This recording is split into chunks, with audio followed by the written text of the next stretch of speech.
उत्पातरूपी जगतां चन्द्रपुत्रो महाद्युतिः सूर्यप्रियकरो विद्वान् पीडां हरतु मे बुधः ಶ್ರೀಗುರುಭ್ಯೋ ನಮಃ.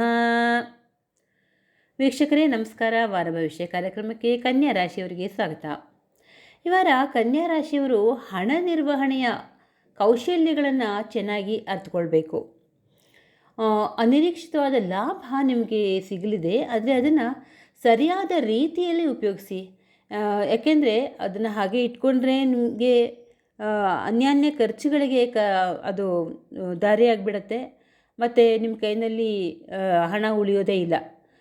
ನಿಮಗೆ ಸಾಧ್ಯವಾದರೆ ಯಾವುದಾದ್ರು ಸ್ಥಿರಾಸ್ತಿಯ ಮೇಲೆ ಹಣವನ್ನು ಹಾಕಿ.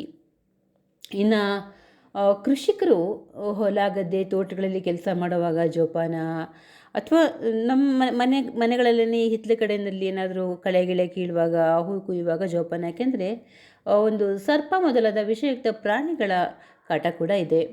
ಇನ್ನು ಕಾರ್ಖಾನೆಗಳಲ್ಲಿ ಕೆಲಸ ಮಾಡ್ತಕ್ಕಂಥವರು ಅಷ್ಟೇ ಯಂತ್ರಗಳ ಬಳಕೆಯ ವಿಚಾರದಲ್ಲಿ ಗಮನವನ್ನು ಕೊಡಿ.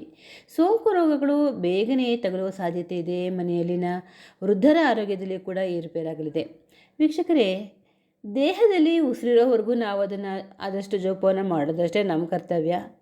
ಆಯುಷ್ಯ ಕೊಡೋನು ಬಿಡೋನು ಇಡೋನು ಆ ಭಗವಂತ. ಹೀಗಾಗಿ ಎಲ್ಲ ಭಾರವನ್ನು ಆ ಶಕ್ತಿಯ ಮೇಲೆ ಹಾಕಿ ನಿಮ್ಮ ಕರ್ತವ್ಯವನ್ನು ನೀವು ಮಾಡಿ. ಪೀಡನೆಗಳ ಪರಿಹಾರಕ್ಕೆ ನವಗ್ರಹ ಸ್ತೋತ್ರವನ್ನು ಪಠಿಸಿ.